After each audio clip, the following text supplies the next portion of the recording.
الرحمن الرحيم. السلام عليكم ورحمة الله وبركاته. حكم المحكمة الدستورية في قانون الإيجار أماكن القديم للوحدات السكنية. الوحدات السكنية.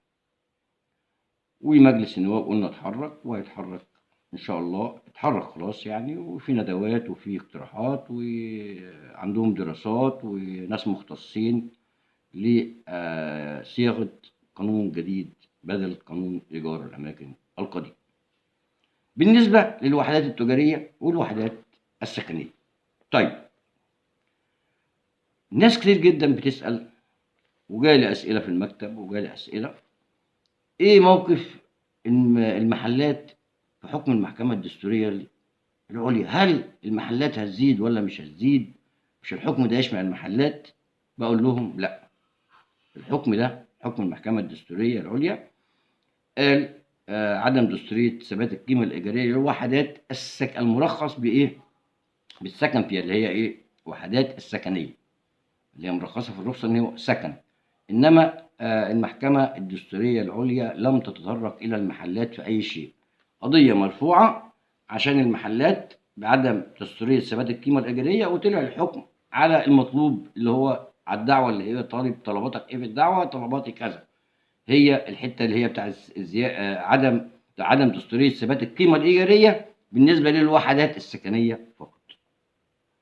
وقلنا ان الوحدات السكنيه ديت كان بيطبق عليها القانون 136 لسنه 1981، وهو قال الماده الاولى والماده الثانيه والفقره الاولى والفقره الثانيه من هذا القانون بعدم دستوريه ثبات القيمه الايجاريه، وقال لك ده يعتبر اعتداء على العداله واهدار لحق الملكيه. وحل الموضوع لمجلس النواب ان هو يشرع قانون ازاي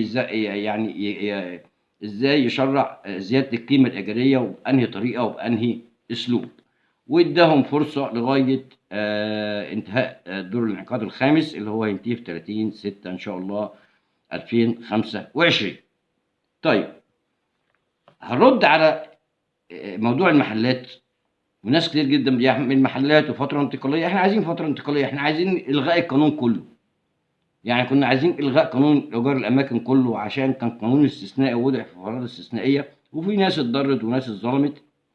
انما ان شاء الله مجلس النواب يشوف هيعمل ايه. اللي هيقول لي حكم المحكمه الدستوريه بيقول كذا، ده في امتداد، ده في كذا. ف والناس اللي بتتكلم اللي هي عملته سبوبه وبتكسب من هذا القانون، المستاجرين اللي بيكسبوا، اللي بيأجر من الباطن، اللي بيساوم، اللي الاساليب اللي احنا قلنا عليها واتكلمنا عليها كتير.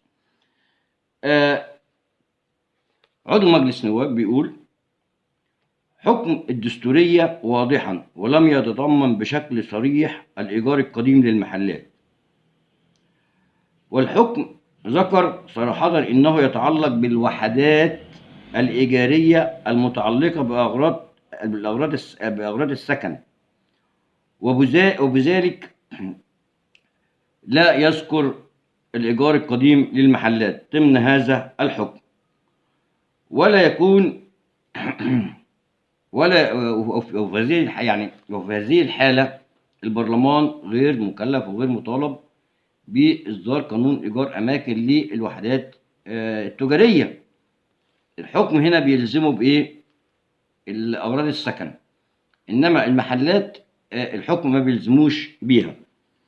ولا يكون الذي ملزما بإصدار تشريع على المحال الخاص بالإيجار الجديد اللازم معلش هو يعني خط مش، إلا أنه من المرجح أن يكون البرلمان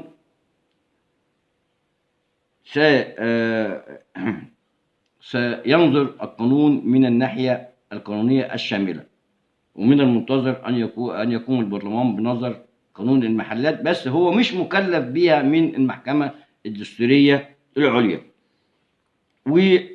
وقال مجلس النواب بأن هو في صدد إصدار تشريع جديد لصياغة قانون إيجار الأماكن القديمة كاملا، ومن ضمنها القوانين الاستثنائية.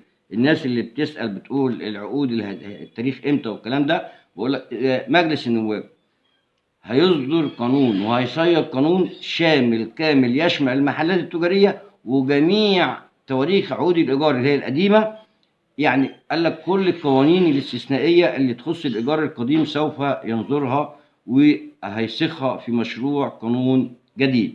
يبقى اللي بيفيدنا من الكلام دوت إن حكم المحكمة الدستورية لا يتعلق بالمحلات، إنما مجلس النواب بيقول لك بإذن الله لا يمنحها ولا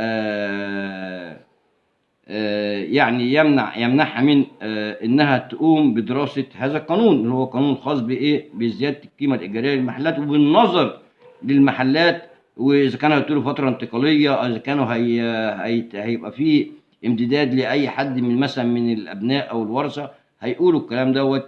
واحنا كملاك بيطلبوا ان يكون في فتره انتقاليه للمحلات كما تم في الاشخاص الاعتباريه، وبعد هذه الفتره بعد ما تزيد هذه القيمه الايجاريه فتره معينه يتم رجوع المحلات تاني للملاك. وكفايه كده اللي استفادوا بيه المستاجرين من هذه المحلات. اللي خد محل بنى واحد واثنين وثلاثه واربعه وخمسه ومتمسك بالمحل ده عشان الايجار بتاعه قديم. لو قلنا السعر السوقي زي ما قلنا قبل كده، تعالى المحل ده دلوقتي ب 10000 جنيه، ب 20000 جنيه، ده في ناس مأجره ب 500 و1000، وهي مأجراه من الباطن ب 30 و20 وكده هوت.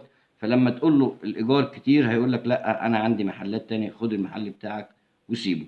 يبقى عندنا لاخلاء المحلات طريقتين: طريقه لتديله فتره انتقاليه، لا اما تزوده بسعر السوق، ومفيش حاجه اسمها فتره تدريجيه، ده بيكسب.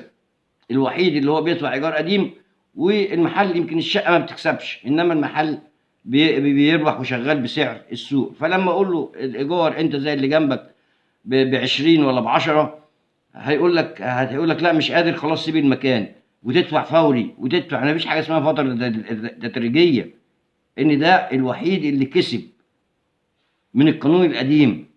ده غير بقى مالناش دعوه بالناس اللي هي بتأجر من الباطن وبتأجر من ومأجره الشقه بالراس ومن الباطن والكلام دوت، واللي بيساوموا الملاك دول على جنب.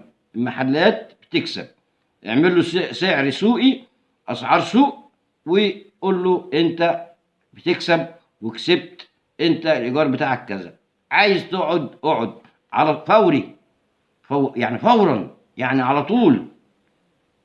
هتدفع اقعد، مش هتدفع امشي، ويبقى في فتره انتقاليه.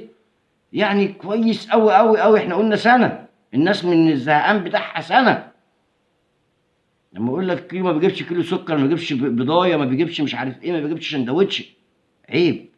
احنا دوله بنقدر الملكيه، والملكيه حق مصان، فيجب ان نصون الكلام دوت. ولازم يطلع قانون بالنسبه للمحلات يكون قانون قوي. الناس بتسالنا على المحلات، حكم المحكمه الدستوريه العليا ملوش دعوه خالص بالمحلات، انما مجلس النواب وعد وقال ده لا يمنع ان مجلس النواب ولا يمنع له الحق في اصدار وصياغه قانون بالنسبه لهذه المحلات، ان هو يحدد ليها ايجار، يديها فتره انتقاليه، يشرع تشريع ويطبق على المحلات.